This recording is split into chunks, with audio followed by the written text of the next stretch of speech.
Hi everyone, delonewolf here and welcome to the Sunday recap, my weekly vlog where I talk a little bit about everything that I've been doing in gaming in the last week or so.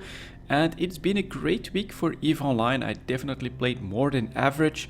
I think especially in the second half part of the week that there was a lot going on. First of all, on Tuesday, it's the first half, but on Tuesday we started off with the live event in Amar. That was pretty amazing. 2,800 players gathering in a single system. Was quite impressive, and it was a lot of fun just to try and record some nice scenes and get a good vibe of the event itself. Of course, the day after that, I had to basically take out almost an entire evening to play some more EVE Online and then to record and to edit the rest of the video that I made about the live event. That took quite a little bit of time, and that left me with absolutely no time to do anything else. After that, on Thursday, there was a mass test on CC about the new boosting system that was very interesting in my opinion. That video is coming out on Monday, but that once again meant that after work all I could really do is do my normal TQ stuff and then get ready to be on CC and play during the mass test, which lasted a whole hour, so that was definitely pretty intense as well. And after that, I think it's on Thursday or on Friday that CCP came out with a couple more videos, including the one with CCP Seagull where she explains the roadmap that they have planned for EVE Online through November, and that was pretty damn exciting to me. Especially the fact that in the next 2 weeks we should see the dev block on the industrial arrays. They're calling it the engineering complexes now, so I'm eagerly awaiting that so that I can get the final preparations done. But that also basically pushed me to do a bit more exploration in EVE Online because I do want to get ready ISK-wise. Luckily on that front, what helped me out was that my sale of Tech 3 destroyers, Caldari Tech 3 destroyers, came through, and that put me at over 4 billion all of a sudden, so that was very welcome. This was one of those trades that I did throughout the summer. I was noticing all of those 6-month lows in the tactical destroyers during EVE Talk, and I'd made a move on the Confessors, which I had sold a little bit after that, and I tried to do the same with the Caldari Destroyers, but my sale at 49 million just wouldn't want to trigger. Luckily though, on the final surge last week, it did happen. I sold another 15 of those, and that made me a nice chunk of money. So that was pretty damn great, but yeah, I was also pushed a little bit, basically with all the news that was coming out, to do some more exploration, to try and get some more ISK together. Why not more mining? Well, because honestly, when it comes to the mining at the moment, I think minerals are so low that I'm not willing to sell most of those, and that means that I will not be hauling everything that I'm mining straight to a trade hub or anything like that. I'm just more gathering and hoarding all of that for the industrial complexes when we want to start building stuff. Or when it increases in value, of course, then I might try to sell some of those minerals. But I think if you want to look for an activity that would be making straight up ISK, that should be doable. I think exploration is really good at the moment. You can just start exploring, and then if you find some faction stuff, you probably want to sell that off right away for the liquid ISK. But minerals, honestly, I would hold on to most of those. After that, the week, in the 3rd week of October, we should get more information on the new player experience, and that was really a bit of a bombshell that was dropped during the video there, that they're basically going to go with an action-packed first player experience where new players are dropped into a potential crisis situation with the drifters, and that an experienced commander is going to explain them what to do, and hopefully it'll be successful. But so far the feedback that was received from the CSM apparently has been very positive, so I look forward to seeing more information on that, and hopefully we'll see that on CC as well, so we can do a test of that new player experience. Hopefully CCP can get this one right, because it is of course a much more classical way of approaching the new player experience, the tutorial phases, that has really become mainstream. It is to put them in a scenario, have them play through that, and gradually explain more and more mechanics of the game through a scenario like that. And it's always been pretty tricky to have a good tutorial phase or a good new player experience in EVE Online. The learning curve is very steep, but hopefully CCP can get it right this time, because that would of course be great for the alpha clones that are heading our way. On top of that, this should indicate more lore as well. I think that this is a good sign that we'll probably get a Drifter related live event as well, and more stuff around the alpha clones, the reason why they're being developed by the Empires. I think it's going to be pretty damn interesting and pretty cool to play EVE Online in the run-up to the November expansion.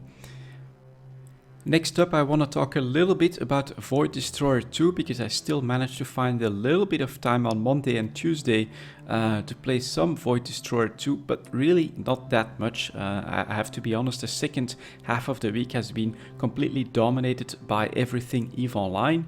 But yeah, Void Destroyer 2, I still think it's pretty damn fun. It does become decently grindy if you want one of the bigger ships after a while, but I also think that you can basically start to find better missions, escalate the difficulty of your missions, and that as a result there is a smooth path to more riches, but I have yet to discover it myself, and as I've said, in the second half of the week I didn't have that much more time. Some of the interesting things that I did discover in Void Destroyer 2 is that you can, for instance, trade your ship in. Let's say that it costs 100 million. I mean, we're gonna go with EVE prices here for a moment. Let's say that it costs 100 million. You have the option to trade that back in on the NPC, and if you have an extra 100 million in the bank, you can then purchase a 200 million ship. So there is a system like that that basically allows you to upgrade your ship if that's your main goal, without constantly having to put the ships that you've owned back in the fleet, which is what I was doing mostly. So I had a rookie ship, I upgraded that with a turret. When I could buy a second ship, I put the rookie ship in my fleet.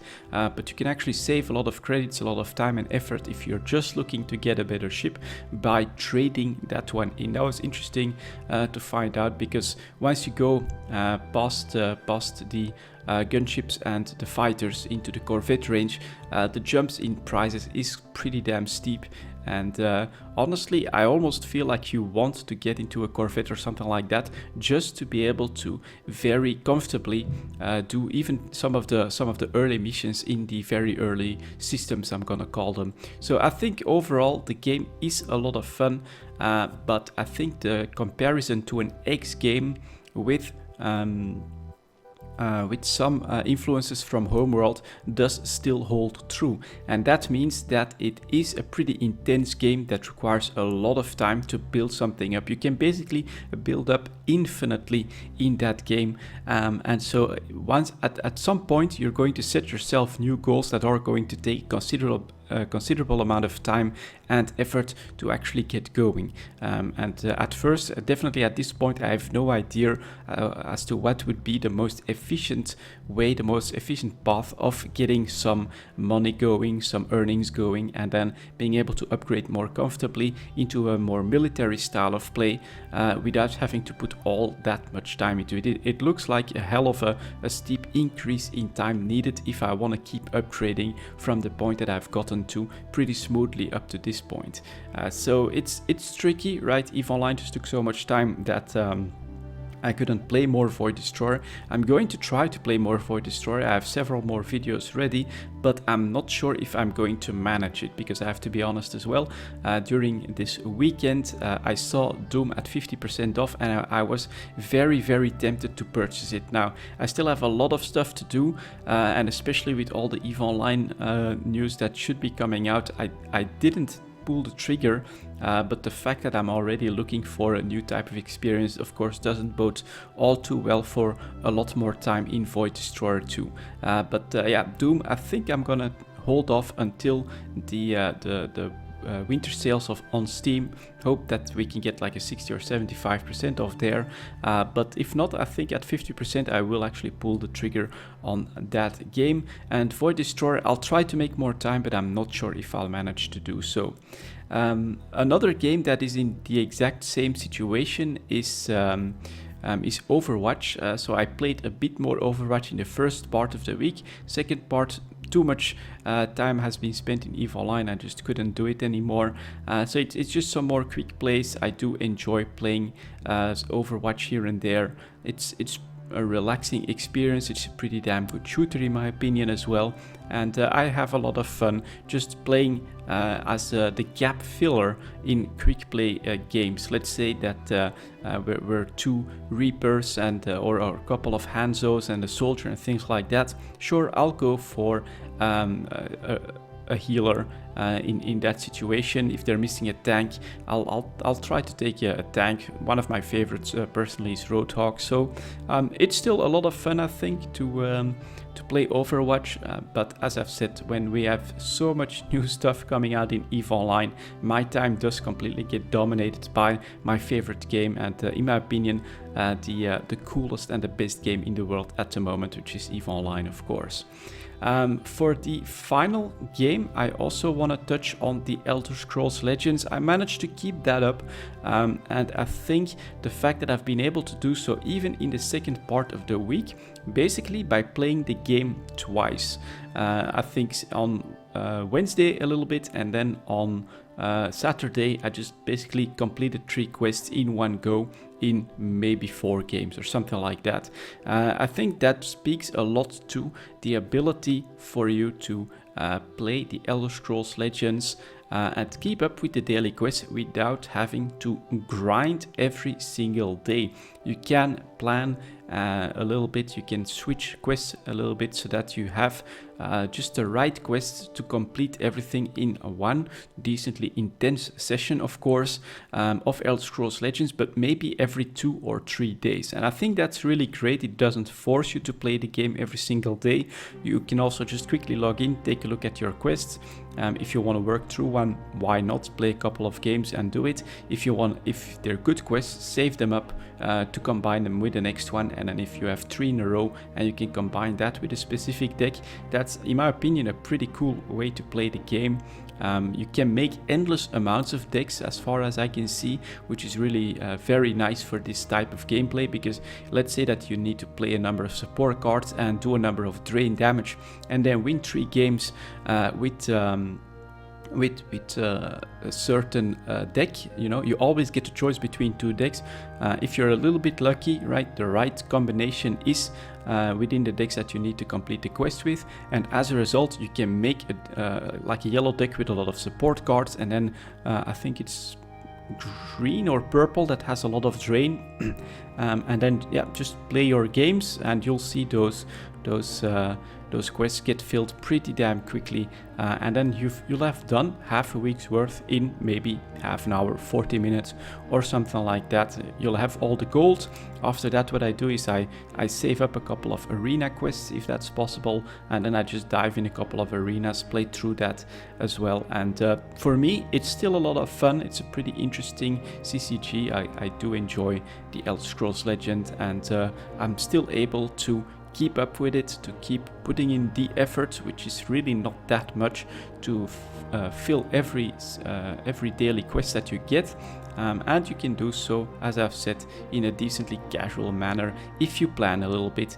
So managing to do that despite the fact that I had to completely drop off all the Overwatch and all the Void Destroyer 2 for EVE Online, I think is pretty telling, and is a good sign that the Elder Scrolls Legends does have a good system of daily quest that is manageable even for someone that doesn't have all that much time. I know that Blizzard is actually really good at that. They have that formula figured out, but it looks to me like Bethesda managed to find the right formula as well for the Elder Scrolls Legends. And that was basically my week, guys. A lot of EVE Online and a little bit of the other stuff, but I look forward to everything else that's going to come out for EVE Online especially. And as always, guys, thank you very much for watching, and I'll see you all next time.